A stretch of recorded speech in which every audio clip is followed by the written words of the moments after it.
good to go? Yeah, I'm all good. I think my good? focus is a little bit off on the there. That's better. Yeah, no, I'm all good. Where do you want to start? I think we need to go over. We should probably say that this is our second take. Yes, I was just gonna. Yeah, I wasn't even gonna mention that, but yeah, this is our second take due to technical difficulties. But never mind that. Leave that out. Hello and welcome to the Unofficial Game Pass podcast with me, Connor Smith, and Odhrán Johnson. Each week we look at a game on Game Pass, Xbox Game Pass, and we talk about it, review it, let you guys know what it's like.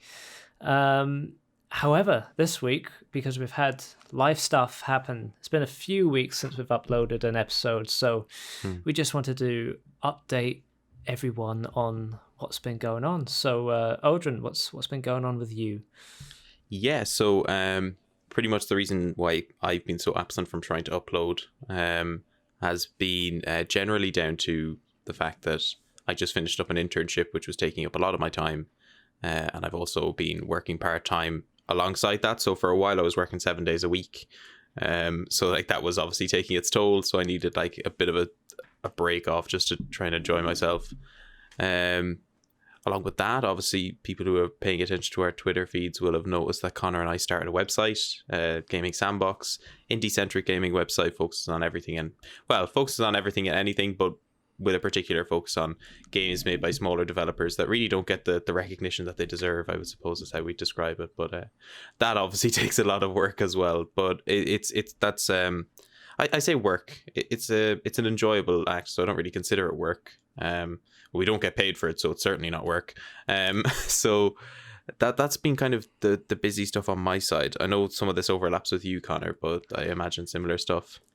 Yeah, finishing my degree. For those who have been following us for a little while, you'll know that I did an undergraduate degree in literature and creative writing, which supposedly allows me to talk about games as if they're art and have literary merit, and talk about as if I know some things about writing. It doesn't really, but yeah. So I graduated from uni, got first class with honours, which was a pleasant surprise. Got it by about 1%, so scraped in there. But no, I didn't have to tell you that. No, you could have been like, I got 90. I got 80% on everything. No. And since, it's been a bit of soul searching, what do I want to do? But I found a little job down the road, basically at a pub, or for Americans, like how do you explain a pub to Americans? You know what an inn is, like a tavern. No, it's not a bar. No, like imagine you're in Fable, you walk into an inn, that's a pub. So like a pub/restaurant. I'm only washing the dishes, although today I got to cut potatoes into chips, so I'm quite happy today. Big promotion coming. No, but it's only down the road. It's a lovely pub, lovely food, lovely people, and I need money. So don't judge me, because it's not easy starting out. So getting money in, that's obviously taken up a lot of my time. Various writing projects on the go, but obviously as Odhrán said, we've started Gaming Sandbox, which is hugely exciting for us, because for so long we've wanted to do something where we talk about indie games, as we are both extremely passionate about indie games created by smaller teams of developers, or even sole developers like Thomas Sala with the Falconeer, when we interviewed Thomas, and because we're based in the UK and Ireland, we like to look at devs close to home. So any small teams around us, we like to look at any games produced over here, but really indie games everywhere, and generally anything that takes our interest in gaming. Just because we talk about Xbox a lot, we talk incessantly about Halo, but we really are passionate about indie games and getting games that should have more attention out there. So Gaming Sandbox has been a real passion project for both of us, and can't wait to I've got an article planned for the next 4 days. I'm not saying I'm going to get that done. That sounds like way too high expectation of me, but that's how eager I am. Is that I want to do that much. So yeah. But now we're returning to the Game Pass podcast, and obviously this week we've chosen to look at Hellblade: Senua's Sacrifice, which partly because Odhrán was intrigued by it, and partly because I saw that Hellblade: Senua's Saga was being talked about, which is, I believe, the sequel. I think it was announced recently, and obviously around the Xbox E3 event, we were looking at kind of first-party Xbox games that we said, what haven't we played? What do we need to play so that when the sequel comes out, we know what it's all about. So Hellblade is, now top of the list. Now we've played it, we've looked at it. But Odhrán, when did you first hear about Hellblade, and what were your impressions of it? Yeah, so I'm having some sort of like deja vu Groundhog Day, like explaining this again. But no, yeah. So as I mentioned and I recalled, I heard about Hellblade firstly through an interview I did with Gareth Coker, who many will know as the composer of Ori and one of the 3 upcoming composers for Halo Infinite. We were talking a bit about audio design, the importance of audio design. Actually, you can still probably find that interview. I'll link it below, and I'll put a timestamp as to when we talk about it or when he mentions it. But he mentioned, obviously, when talking about audio design, and anyone who's in the game sphere, particularly in that Xbox ecosystem, and they're going to talk about audio design, once you played Hellblade, that will kind of stick out in your mind as being a unique experience, because I don't think many games, obviously a lot of games have surround sound audio, but not to the level that Hellblade incorporates into it. So that's where I heard about it first. After that, I didn't think very much of Hellblade until I saw it on Game Pass. Funnily enough, the thing that really attracted me to it was somebody said you can complete this in 8 hours, which is kind of makes it even more sad that I didn't finish it. But we'll get on to why that's the case later on in the episode. It's not for a lack of time or anything. It's for more external reasons. But no, yeah. So that's what I heard about it. That's pretty much it, really. What about you? Yeah. Well, yeah, as I said in the first take, it was something that passed me by. I think I was aware of the image of Senua and the cover, but I first got I heard an opinion on it when my brother wanted to buy a console. I think this was during lockdown, so he only had a Switch, and he was looking at getting a PlayStation or an Xbox. And because I just got the Series X, I was like, "Oh, come see the Series X." I was like, "Yeah, if you get this thing called Game Pass, you get all these games." I let him scroll down the games, and he got to Hellblade and went, "Oh, I've played this one." And he said that the one thing he remembered was that there was like this black goo or this black stuff that rised up your arm every time you died, and that he was near the end of the game, but the black had almost reached Senua's head, and when the black reached Senua's head, the game ends, supposedly. And I was like, oh wow, that's really interesting. And to me that sounded just like a Dark Souls type mechanic. So when I looked at the pictures, I saw the combat, is sort of quite tall enemies, and Senua with her sword. So immediately I thought, oh well, this is just going to be another Souls-like. It's got very dark, drab visuals, very gloomy, very melancholic.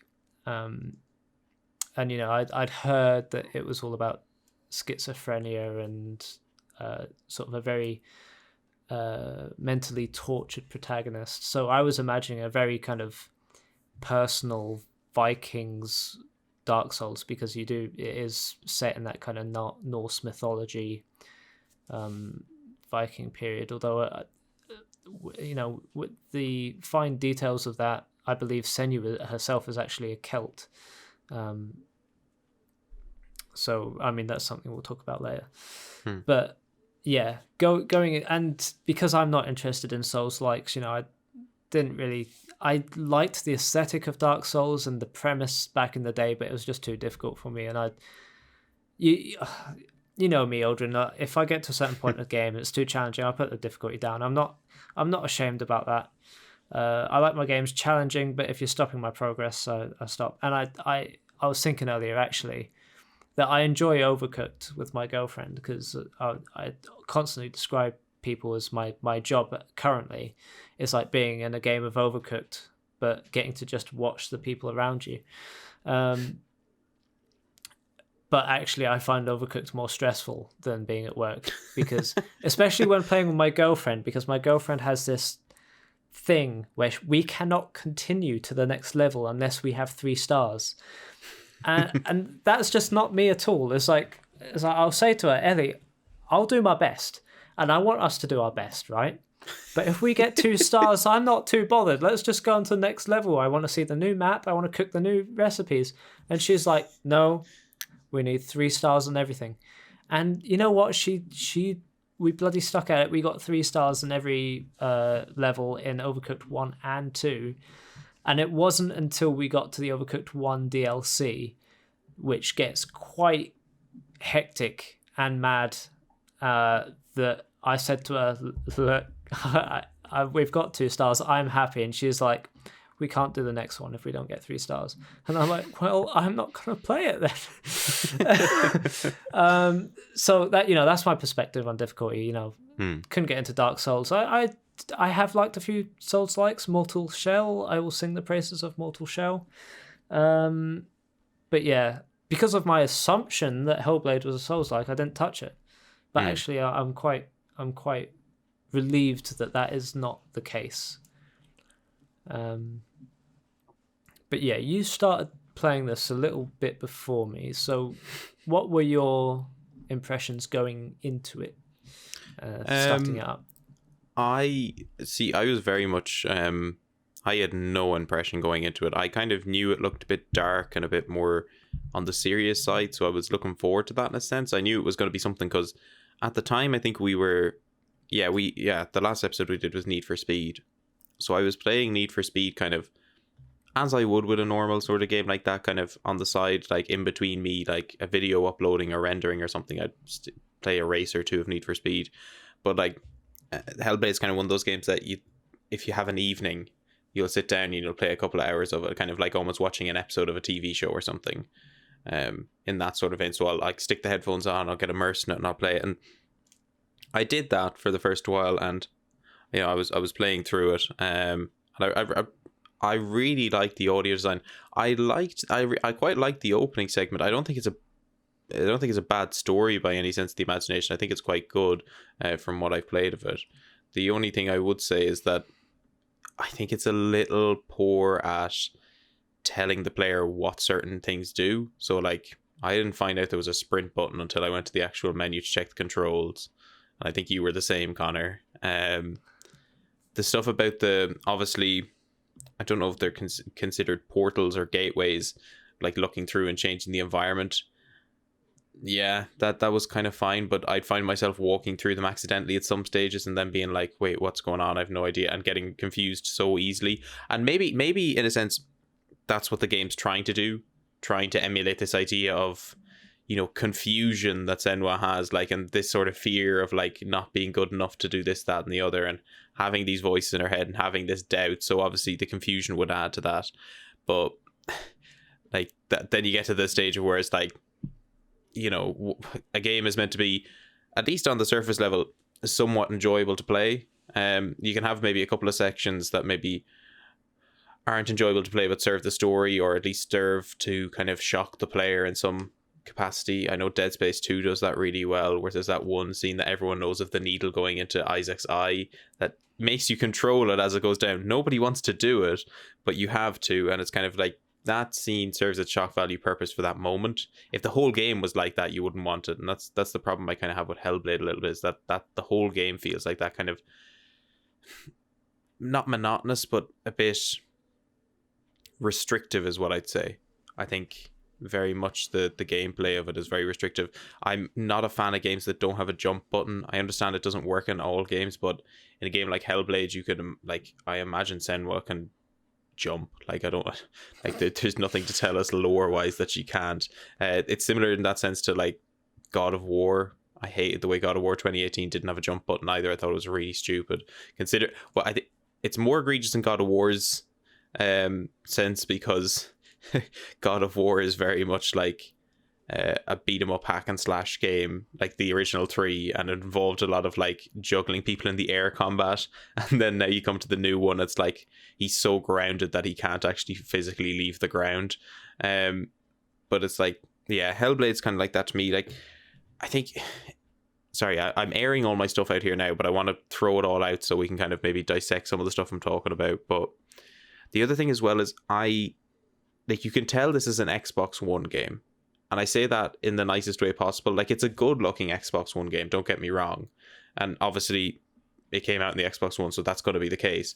But it has that weird thing where it's like, whenever I load into a game like this, I always feel like I have to go into the settings menu and turn off everything. So like film grain, motion blur, like all these different things that they've put on the screen to make it look visually stunning. And obviously that was to, I would imagine, to deal with the Xbox One not being capable of running it as it is now. I know there's different settings you can play it on the Series X, so like performance or visuals or whatnot.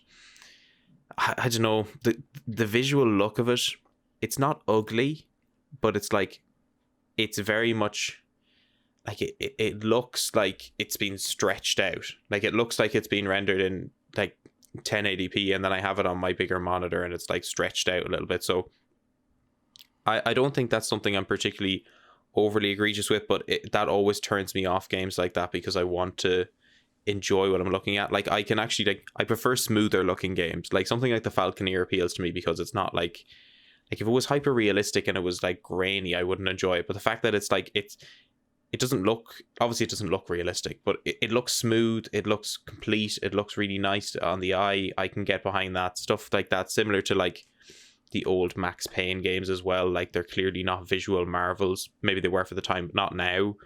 But I can still get into those games because everything looks clean. It looks like it works. I feel like it always feels like whenever I'm playing Hellblade that there's dirt on my screen the entire time, and I need to kind of like sift through to really look at it. Now, the color palette is quite very limited as well, so that obviously doesn't help.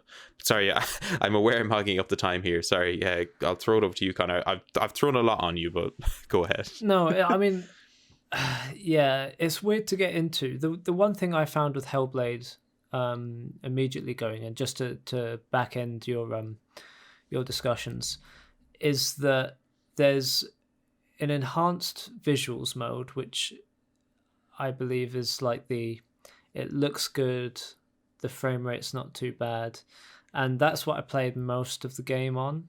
There's a high resolution mode, and I think if you listen to me, you know that I'm not going to pick that because I like my frames. As soon as I put it on the high frame rate mode, it's like the camera moved too fast. I couldn't get this game to sit in a comfortable way visually. I don't know what it was. I think the actual graphics look fantastic. I think it's a gorgeous looking game. Certain details like the Senua's face, Senua's model herself, a lot of the stuff looks really good. I think they've probably spent a lot of time just detailing her character. But I think I do agree with you that this game is not one for clarity in the visuals. But when I booted up the game, and you have that sort of fantastic opening where Senua is on this raft and she's rowing very slowly down this river with dead bodies on pikes all around. And I think the umbrella term would be schizophrenia, but she's having auditory hallucinations of many different voices that she hears in her head, which are all sort of different parts of herself, different female voices. And I will just say, you do not row a raft by rowing one side continuously, but that's beside the point. The point is, I will say this right now, I think the performances and the voice acting in this game are phenomenal. I felt for the most part like I was listening to an Audible audiobook. and it felt very cinematic whenever it went into a story beat. Anytime I felt like the main narrating voice who was narrating Senua's story, the female voice that was talked about Senua in the third person, I thought was fantastic. I honestly didn't think the writing of the voices was that good, but I think it didn't need to be, because the delivery on so many of those lines was so perfect. I mean, the enunciation and the inflections that they managed to put on so many of those lines, it was so nuanced. It was honestly fantastic. And I think if anyone at Ninja Theory had direction or gave direction to the actors giving those roles, I think, they need a serious commendation, because it felt so fresh and unique to hear, just like a Shakespearean play with actors like being so careful to say different lines. It really was just a pleasure to listen to, and it put me off the thought of listening to a sort of schizophrenic amalgamation of voices in my head. I thought, oh, I don't really want to experience schizophrenia. That's not really something. But it's not how you think of it. It's actually I found it quite calming, because you're going through a very solitary journey as Senua. You don't really see any other character models in the whole game apart from the enemies. But you feel like you're in a group of people because you have these different voices around your head, sort of, whether they're questioning or doubting Senua, or literally just speaking what she would be thinking. I found them comforting. If I want to pick apart this game in the quickest way possible, I will get as much out of the way as I can, and then maybe you can bounce off of it, Odhrán. I think I will sum up this game by saying the story is basically, you have Senua, who is a Celtic warrior, and I'm not sure this really works, because I think she's supposed to be a Celt, and yet all of the references to gods and all the supernatural mythological things are all Norse mythology. So they're from a different culture than the one she comes from. If I'm correct on that, I think I don't really understand why that's the case. But as I understand it, her loved one Dillion was killed by Northmen, or I assume Vikings, and she is carrying around his head in a sack, because the head is the seat of the soul, and she wants to make a bargain with Hela, the goddess of hell, the underworld, to bargain for Dillion's soul. And so at the very beginning of the game, she is traveling into hell, basically. And it's very much a kind of Hercules narrative. The warrior fighting for their loved one going into the underworld. It's very, very strong ties to mythology already. As Odhrán said, I don't think this game does nothing to signpost the buttons to you. So it starts off and you're walking very slowly towards things, and quite a while into the game I noticed that there was a sprint button, and then I was annoyed that it was making me hold down a button for sprint when you were so slow, and so much of it is like a walking sim. Which is a term I don't especially like, because I don't think it's a very good descriptor of games, but you are walking from place to place a lot in this game. And then you find out there's a toggle for sprint, which fine, but then the combat controls, I mean, you enter combat and you have to pause and look at the controls, and you can charge towards the enemy during combat. There's 3 different attacks. There's light attacks, heavy attacks, and a melee attack, which a melee attack would be either of those because you use your sword at all points, but the melee attack is mostly a kick to off center a shield enemy. Yeah. But I will literally say that this game is a lot of walking around and many different puzzles, very repetitive puzzles, based on perspective and visual illusion. I think tying into mental health perception.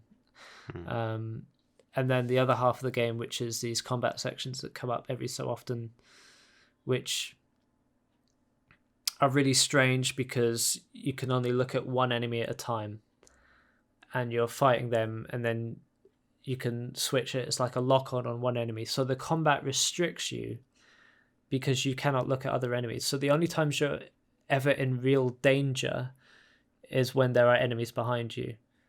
I felt, you have the block, you have the parry, you have the dodge and roll, and then you have enemies who, standard enemies. You have big enemies with heavy hammers that you can't parry, that you have to roll around.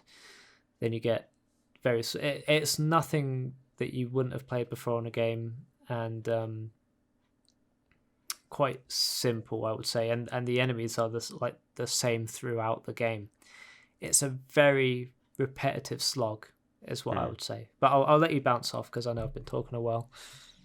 Yeah, no, I think the way at least from my experience of playing it, when I think about it, it's like when you have that fine line between having such a really good story, like it almost feels like the gameplay, not that it's an afterthought, because obviously the people working on the gameplay want to make the gameplay as enjoyable as possible, but it feels like obviously the gameplay is there almost at the mercy of the story, really.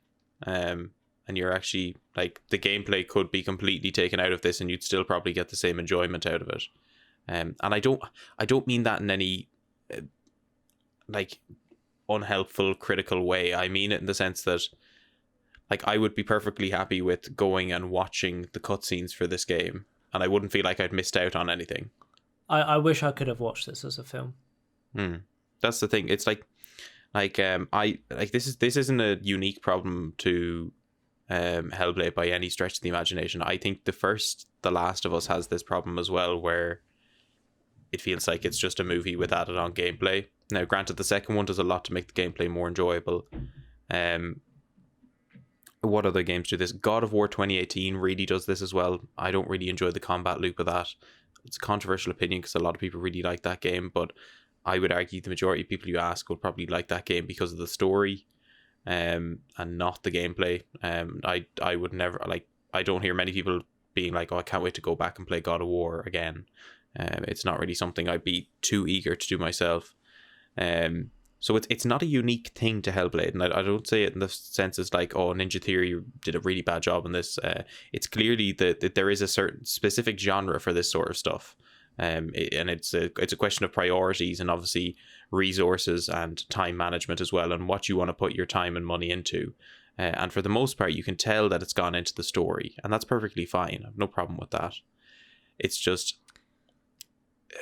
the only thing that would keep you going in this game if you were playing it is the story. You wouldn't be playing for the fun combat or the intricate puzzles or whatnot. You would be very much going to, like, if I was playing this, I would take a sigh of relief every time I came to a major checkpoint in the game, because I'm like, oh, okay, I've made some progress. Like the actual, like, the serotonin I was getting back from playing this game was so minimal that the only times I was ever happy was when I finished a fight, because I was like, okay, I don't have to do this again. Because the combat's fine, it's a bit repetitive. That's the only thing I'll say. Like, I feel like all the enemies, like as you mentioned, are fairly similar throughout the course of the game. You do the same stuff, you block, you dodge, you roll, you hit them a few times, you do the same again.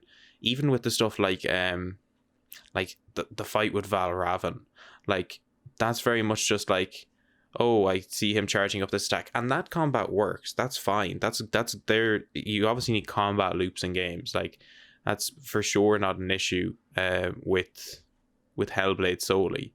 Like, Doom Eternal does combat loop really well. You can see telegraphed attacks from enemies. You can see someone on the field. You can hear audio cues about it. But I feel like Hellblade's one is very much like, it's almost like a maths equation nearly. Like, okay, he's done. He's starting to roll up his attack. This is where I roll now. It doesn't seem like there's multiple ways you can approach that. Like, maybe that's just me. The one thing I remember from the combat that I thought was quite cool was that in the Valravan fight, he throws his daggers at you, and if you time a block right, you can parry them back and they'll hit him, or you can roll out of the way and maybe have a better chance of dodging. That was some good intricate combat design, I think, because it gives you the option of high risk, high reward in that scenario, and that's what most combat games should be about. I didn't feel I got that from the standard enemies. They felt like a slog to go through. I think every time a combat with the standard enemies came up, because for the most part they won't throw, especially at the beginning, one or two people at you. And it's just the same person walking slowly at you, and it almost feels like, oh, here, come over here quickly so I can just kill you and then we can get on. And there's so little like feedback from actual combat. Like, I don't feel like I'm like, I can see I'm doing damage, but I don't know how much damage I'm doing. I don't feel like I'm doing a lot of damage. I feel like I'm just hitting them and they're getting slightly staggered or whatnot. Like, for all the talk about, hating health bars, yeah, I think that's fair enough, but games can get around the whole health bar system. Like, Halo's a perfect example. Like, the shields, when they go down, somebody's on low health. Hit markers, I don't want to say to put, obviously don't put hit markers in Hellblade, but that's obviously for a different kettle of fish.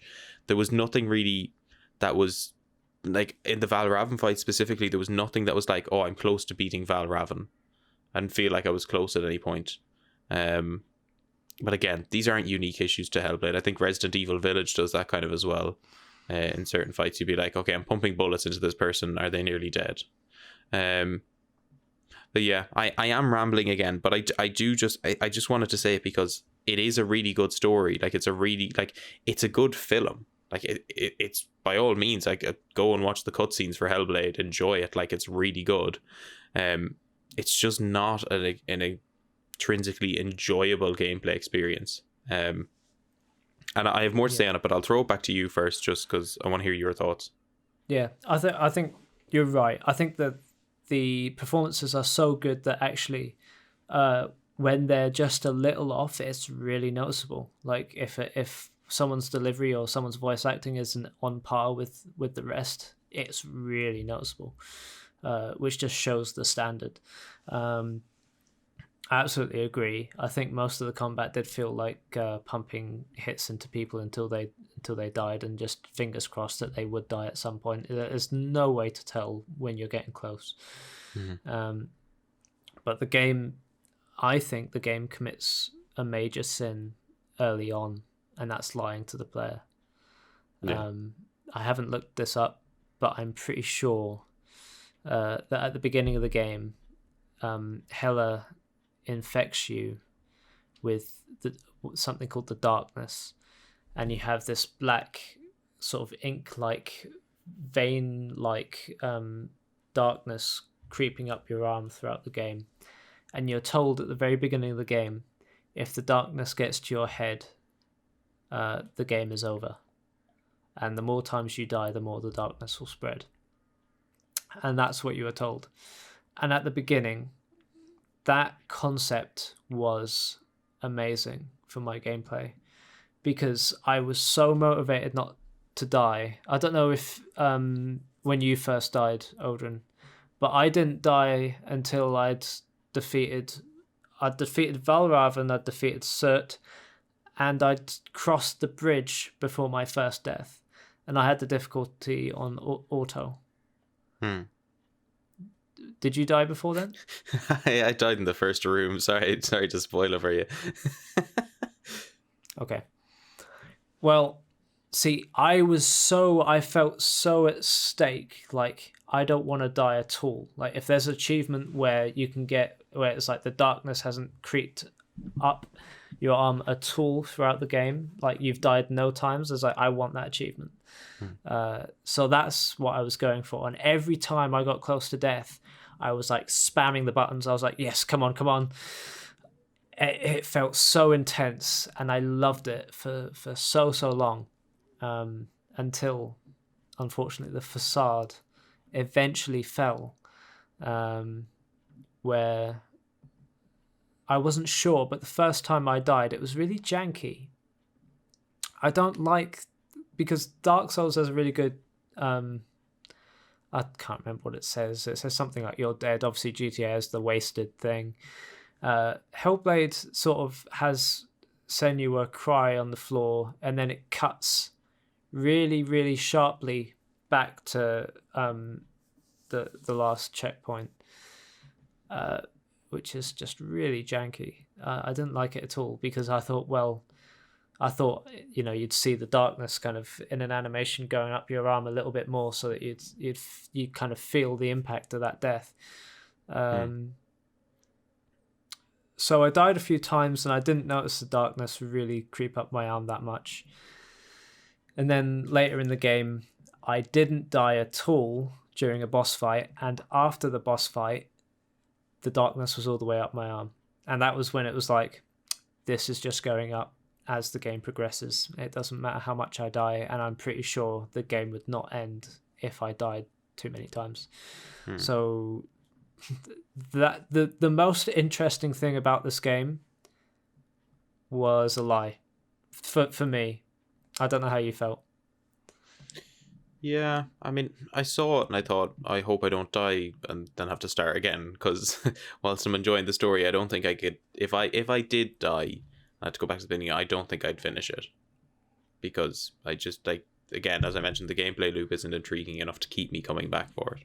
No, but I was imagining if I got the game over from getting the black to Senua's head, I was imagining coming on the podcast and saying, oh no, I died before the end game, and that is my experience with the game, and I feel it was a really powerful experience because it did have that limited stop. But I can't say that because apparently that's not there's no reason to feel rewarded for getting to the end of the game. So screw me for wanting nice things, I guess. Sorry, go on there for a second. Yeah, I mean, it's just disappointing. I think that there are weird things in this game.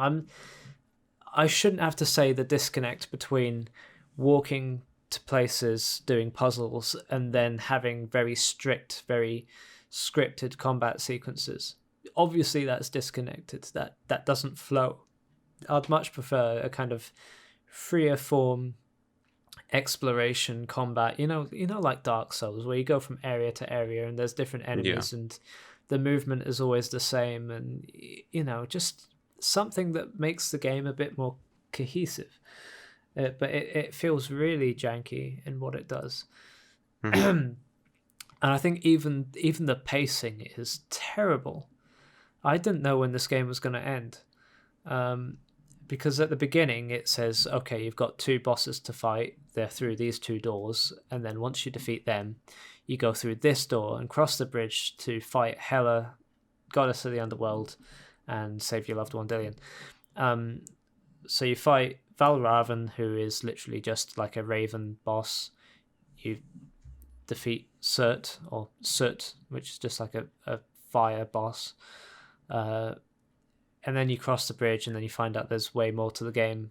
And then there's not a boss for ages. And it's just like, when you're trying to get into the structure or flow or pace of a game, I don't know why it starts off with 2 bosses in 2 different areas and then goes into this very linear game where there's literally like one other boss, and then there's not even a final boss. It's really strange. I don't think it's paced well at all, and most of the game I just wanted more story beats, and I honestly wanted the experience to be shorter because I didn't want to be doing this repetitive gameplay loop. I wanted the very good story, and I didn't want it to make me work for it. But go on, say what you were going to say. Yeah, no, I was looking up there, kind of being like, well, what did the devs say about this? Because apparently this was the whole permadeath style system was a bit of a controversial one when they launched, because obviously some people were annoyed, some people were relieved by the fact that they wouldn't have to start again with all their stuff not being wiped. I mean, the way I read it in the article is they're trying to replicate some level of the fear of death for like psychosis. I mean, I'm not going to speak on that because I don't know anything about psychosis or have any sort of medical degree to comment on it. I think that the article is like, it's the interpretation of the wording of it, and I'm just like, yeah, I suppose, but like the wording, I don't know how you could interpret it outside of anything other than a permadeath system in the game. Like it's pretty much like it's like, I mean, if you sure, get yeah. killed, yeah. Indeed, the game ends when the darkness gets to Senua's head because that's what the story demands it. But you literally say every time you die, the darkness will spread.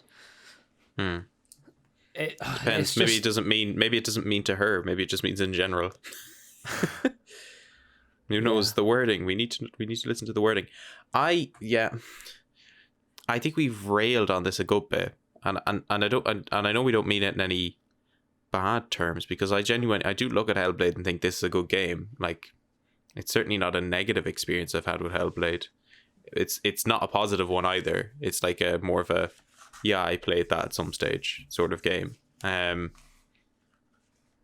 do want to mention the level design and layout and the way in which you interact with the world was always kind of a bit annoying to me, though, because it seemed really simple but also really boring. And I don't want to sound mean or whatever, and I don't mean it in a mean way, because I do like the look of this game. I do like the story it's telling.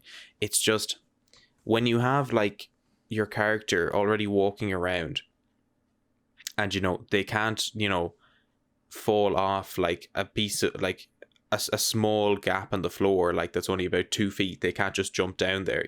The fact you have to walk all the way around and find a gap to walk down, I hate that in games. I'm just like, I know it's there. I can do this. How can this trained warrior not fall down 2 feet? Like, and it's always like, oh, they can't access this area because there's a plank on the floor that's blocking them. It's like, what do you mean? Like, they can step over that. Like, if you're gonna block off areas of a map, like, make it look believably blocked off. Like, you can put a load of debris there and that's fine. I still wouldn't like it, because I think that's always a kind of a cop out in some cases, but like, it just, I hate that form of gameplay. That's what made me hate God of War. That's what makes me not like this either. Like, it made the gameplay monotonous. Like, if I forgot something or if I had to go back and check something, it was like a 20-minute walk around. And I am exaggerating here, of course, but it was a much longer walk around than, say, like there's bits where you have to like say there's a like a gate on the other side of like this chasm or whatever, and I can walk down a little bit, walk around, come back to the gate. I could easily just have jumped down, climbed up, and gotten there if that was a mechanic. But it just seems like it's not that I'm asking for all these mechanics to be added in, but it just seems like if you've designed your level like that, players are going to assume, based on the experiences they've had with other games, that that's what you do. And it's going to annoy them if they can't do that, because it's like, it's generally like there's no jump button. Again, I hate to bring this up, but jumping is like a core mechanic of like majority of combat driven games. Now, I get that this isn't particularly a combat driven game, but it always just annoys me to that end, because it's like, there's so much potential there. It feels like there's still stuff to be added into Hellblade. Like that there's placeholders there for like blocking off stuff. Like, it just like, and maybe again it's the visual look of it. I don't like, again, it's not ugly. It's just that film grainy dirt that's on like a lot of games of this time.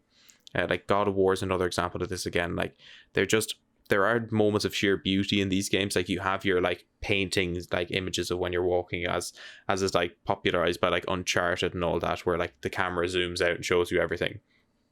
That's fine, and I'm not asking for everything to be like the term would be, I'm not asking for every frame to be a painting, but I am asking that like it doesn't like hurt my eyes to look at sometimes, that it's not like I don't feel like it feels almost like I am doing a chore getting from one segment of Hellblade to the other, for the reward of good storytelling. That's how I found it, and that's why I put it down, because I was like how far did you get? I didn't get that far at all. I only got to Valravn and finished after that, because I was just so like I had turned it on maybe 3 or 4 times over the course of a couple of days. I'd been trying to make my way through it. I was like, okay, now it's going to pick up, and maybe it does, but I gave it, I think, a good whack. I think it was on the game for a total of maybe 2-3 hours, which I think is a fair time to give a taster of it to know whether you're going to enjoy it or not. And it's just like, yeah, I was really intrigued by the story. I liked the audio design. I really like all of it. It like, from a technical perspective, it's fantastic.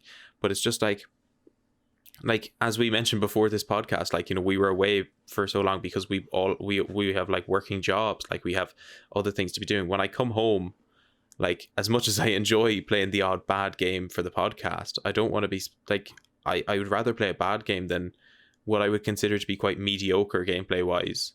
In this case, you know, it's just, I don't know how I'm trying to describe it.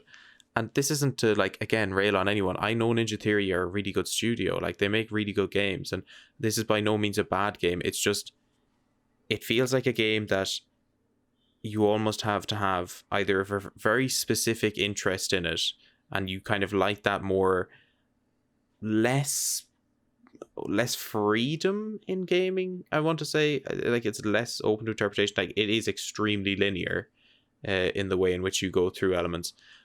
You either have that, or you either have to have the privilege to be able to play so many games in a day. Because I didn't, like, I get home, there was a, like, we were talking about this before we started, like, got a PS5 recently. I've been playing Returnal. I've really enjoyed the gameplay loop of that. I enjoy the free movement and everything of it.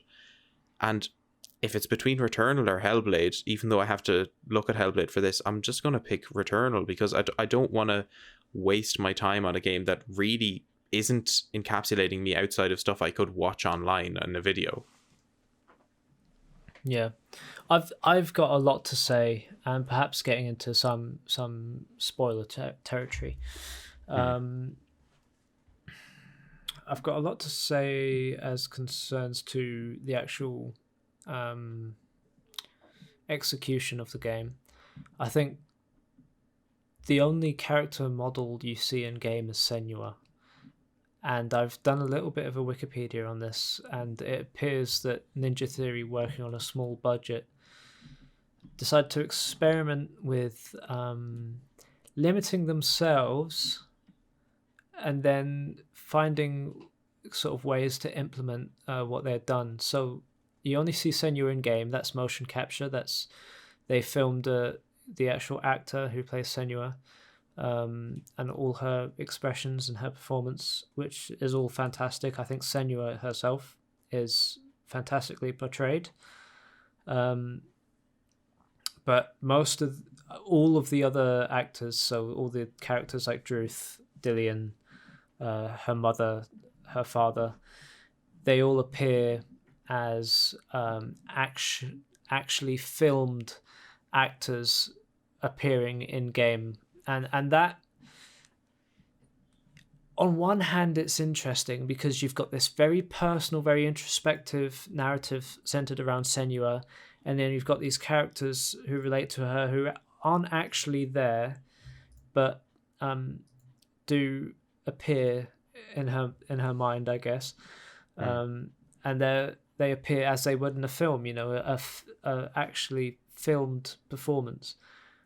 Blended in with the game's graphics, which I found to be really interesting, but there's such a disconnect there that it very nearly almost works. So I want to say, but ultimately I came away thinking that this game very much feels like a game produced during the pandemic, and it wasn't. It was released before the pandemic, and I was surprised because it honestly feels like someone went through, repeated the same assets. So, you know, you've got the same enemies throughout the game. You've got the same environments throughout the game. You have one character with motion capture. And perhaps maybe that's why development on the sequel is going so well, because they are doing it in a limited capacity. But it feels so restricted, so linear, so limited in assets that they were able to use, that, you know, as I said, there is no final boss. So if anything, a final boss is a kind of black goo boss which takes the form of the three bosses you fight throughout the game, those being Valravan, Surt, and then Fenrir, or a version of Fenrir, a huge wolf-like animal with tusks. and the goo sort of changes between them. You don't actually get to fight Hela. These are all spoilers, so you can tune out for this bit. But I mean, if you really you've said the spoiler now, and you're like, oh, tune out for spoilers. You can edit a spoiler warning in, can't you? Right.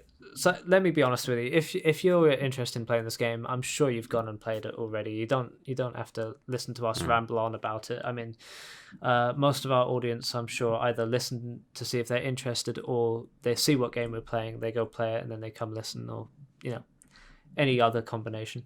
I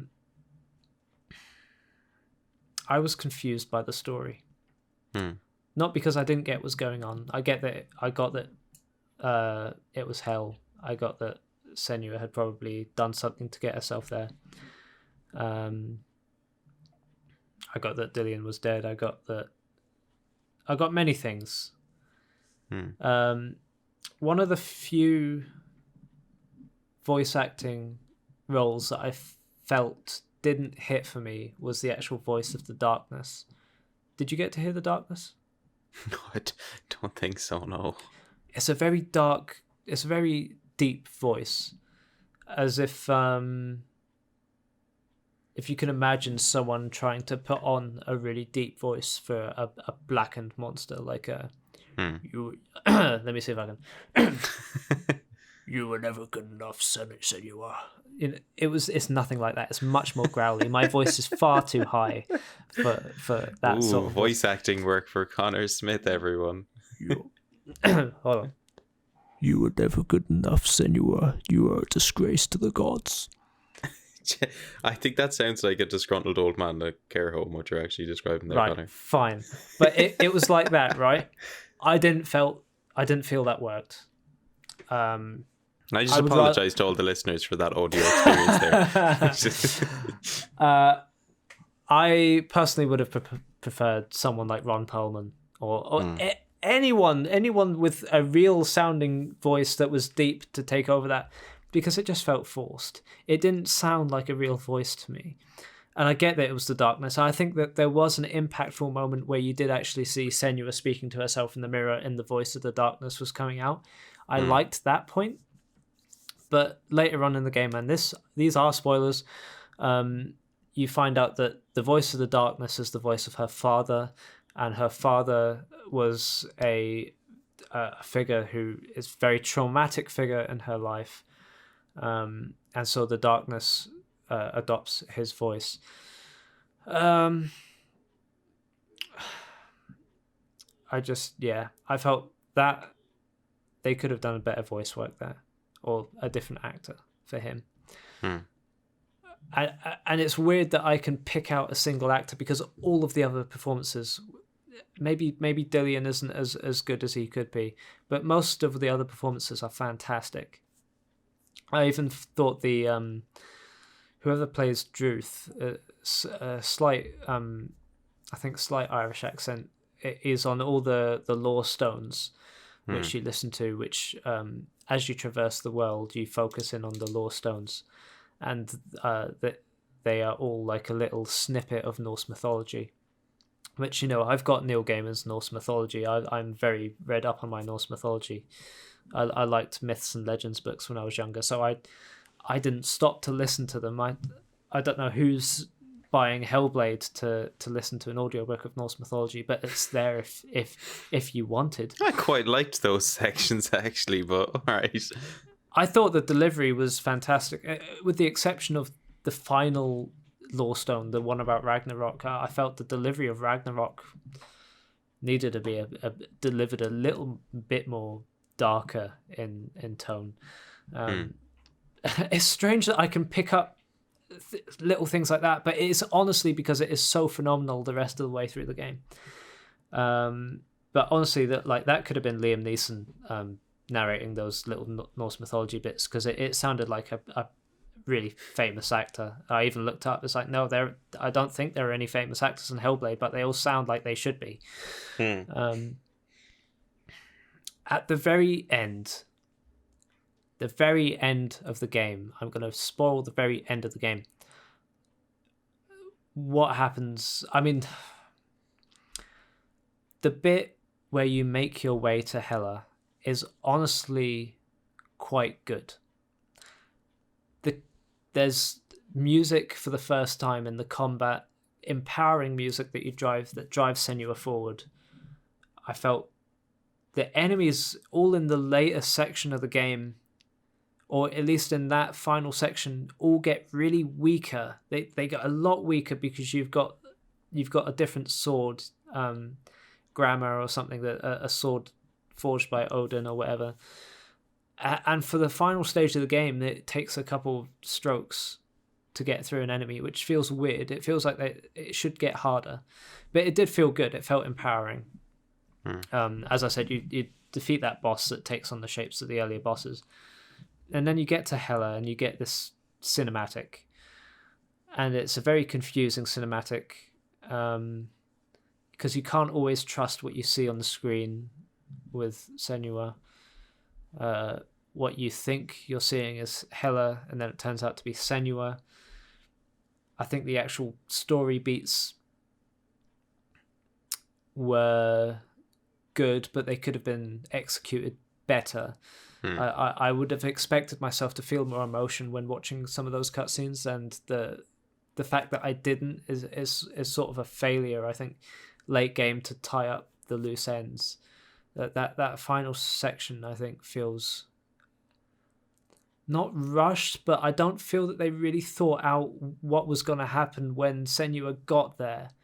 And that feels disappointing, because the very end of the game, the narrating voice says to you, this story is finished, but she's got another one to tell, follow her. And then Senua smiles at the camera and then walks off, and you're thinking, well, what's just happened? How are you really ending on that note? Like, I know that they've announced a sequel, but like, you've just told a really dramatic story about chasing your loved one in the underworld and bargaining for his soul, and then you're ending on a note like that. Like, it's completely bizarre. I don't get it. I don't get it at all. So the story throughout, I feel, is cryptic, but I mostly understood what was going on. I'm mostly just perplexed at sort of the execution and delivery of it. One of the final things I think I want to get across about this, because there are interesting sections of the game. The trials you do to get the sword, there's two in particular. There's the labyrinth trial, where, again, I mean, as you said, this game is phenomenal with headphones in, or indeed if you've got a good speaker system that sort of bounces sound, because you can hear exactly where things are. In the labyrinth, you're hearing Dillian cry out in pain, and you have to follow the voice, and it's a very cryptic labyrinth, and you keep getting turned around, and I thought that was fantastic. And you have a torch, and you keep lighting torches to know which way you came. I thought sections like that really show, and it was really scary as well, because the voices were like, what's that? There's something else in here. That's not Dillian. And, you know, they really create a sense of panic. And that's when you feel like when Hellblade kind of gets into that more horror element that really plays into the audio-visual uniqueness of this game. Like, that was phenomenal. I loved that. And also there's a bit where Druth talks a bit about Odin sacrificing his eye. So the trial where it's about Odin losing his sight, Senua actually loses her field of vision, so she can't see in front of her. So you have to move towards sounds, and actually your controller vibrates when you're heading in the right way. And Senua sort of reaches out as if she's blind, and everything's very kind of grayscale, very toned down, very darkened, and you can barely see a way. And then towards the end of that, there are these creatures that you can't quite see that crawl about, that you have to navigate around. And again, those sections are really wonderful, just because they change up the gameplay a bit. For a game where it's so repetitive all the way through, having those unique little sections, I thought were wonderful. And getting to sections like that where you feel like you're making progress, I did feel hooked late game. I felt like I was getting somewhere, but for a lot of the game, it just felt like I wasn't, and I probably wouldn't have completed it if we weren't playing it for the podcast, just because it didn't feel like a good use of my time. I wanted the story, but I didn't want to play through it. Yeah. No, yeah, that makes sense. I mean, it sounds interesting as well. I think we're probably on two. This is actually probably a good dynamic here because we're on two ends of the same coin almost, really, because obviously I don't think once we both got into it, kind of both of us want to put it down. I am the split in the timeline that put it down, and you are the one that kept going, so we have those two perspectives. So I obviously missed out on some bits. Do you think it was worth finishing then? I find myself really conflicted talking about this game because, as I've said, I think the visuals when it comes to Senua herself and some of the other visuals and the audio are phenomenal. I truly believe the performances really make this game, and some of the moments are really great as well. This is a game that I would never play again. I would never want to put myself through the monotony of playing this game again. It is a one-time experience, very cinematic one. One that I feel that you have to try and see if you want to stick with, but one that I would not readily recommend. I think it's up to the individual whether they finish it, to be honest. I honestly believe everyone should give this game a go. Wear your headphones, get into the game, listen to, all the different performances, and just experience a bit of the game. But I wouldn't say push yourself through, because I think the narrative overall of very tortured, traumatic individual battling with their darkness, again within this mythological framework, and then turning out to be sort of absent mother, abusive father narrative. It's a very familiar narrative. It doesn't feel like it does really anything new. Unfortunately, it does feel cliche, but because of the way it's delivered, it sort of bypasses that.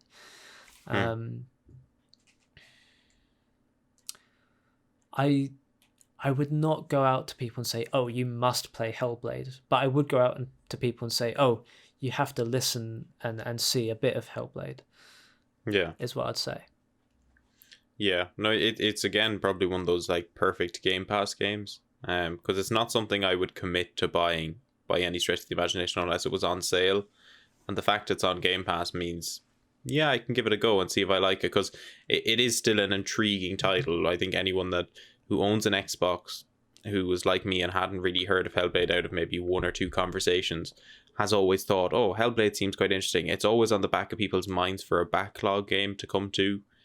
I would say it's probably where it should be, to be honest. And I don't mean that in a bad way. I just mean that there are other games on Game Pass that I would rather play. But for the genre it's in, for the game is telling, Xbox doesn't have that many of those style of games. So if that's your thing, maybe you're someone, for the most part, who's come over from PlayStation and is quite used to that particular genre of third person narrative, kind of semi-combat games. Maybe Hellblade will be a nice game for you to start with. Maybe it's something you'll enjoy. I would say again though, obviously I didn't make it all the way through it. That was a conscious decision on my part, because I just didn't want to dedicate more time to this game when I knew it wasn't going to be something I was going to be particularly satisfied with at the end. And I'm not disappointed that I didn't finish it. At the same time, though, I do have tremendous respect and admiration for the guys over at Ninja Theory. I think they've clearly made a game that people like, because it is very much a cult game for people to follow. You can see the excitement amongst that fan base when the sequel got announced. And it is almost a bit of a disservice that it wasn't announced at E3 and instead at a showcase the next day. Because even I was like, oh, where's Hellblade 2? I'm kind of eager to see Hellblade 2 because I think this was before I played it. I am more attracted to the idea of Hellblade than I am actually playing Hellblade. I think Hellblade always seems like one of those games that's like, oh, I'd really like to play Hellblade. Hellblade looks so cool. And then when I'm playing it, I'm like, this isn't really for me.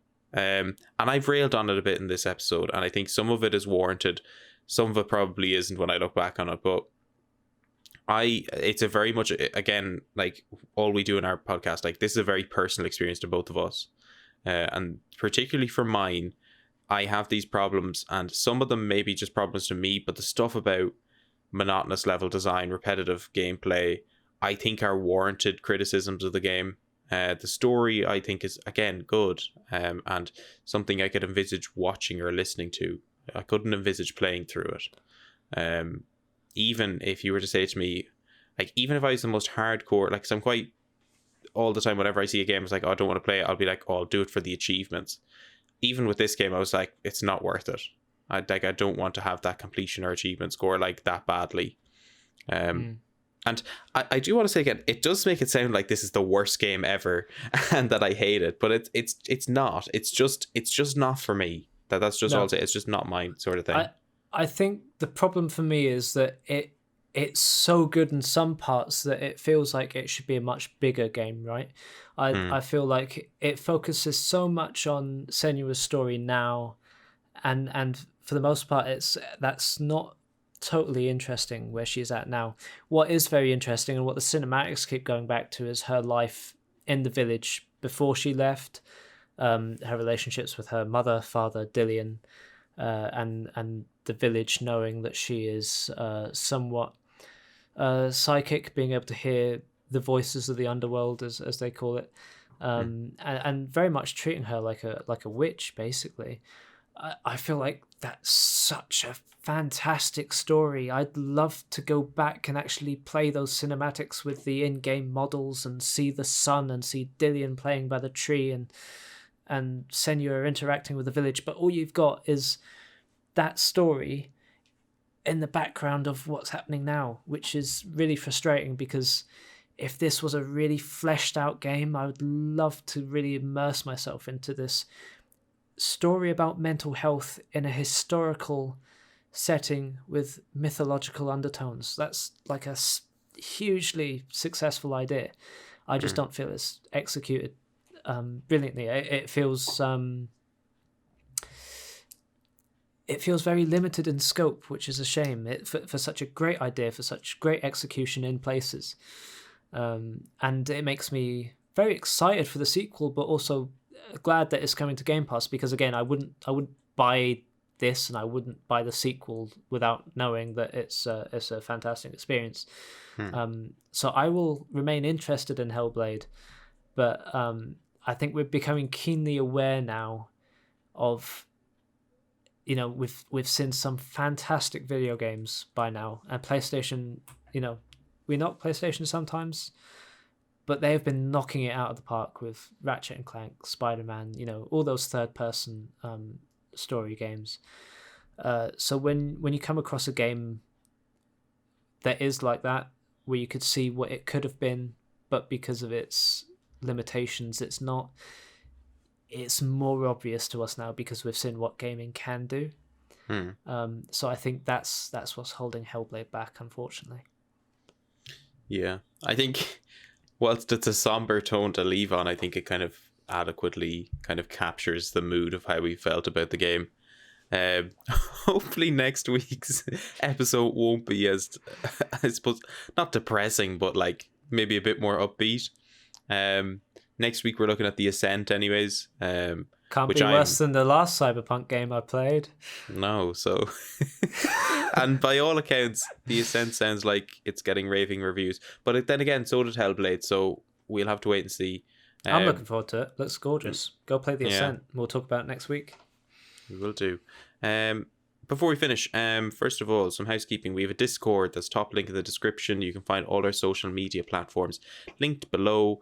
I think that's pretty much it, really. As always, go play Game Pass, go play some games. If you want to recommend us something, let us know.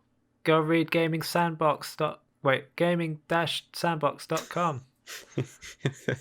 Yeah, I will leave a link to that as well in the description if any of you guys are interested in the work we're doing over there as well. Very much more indie centric, and to some of our fans that might appeal to you. But yeah, I think we'll leave it then. Leave it there then. And we will see you all next week. Bye. See ya.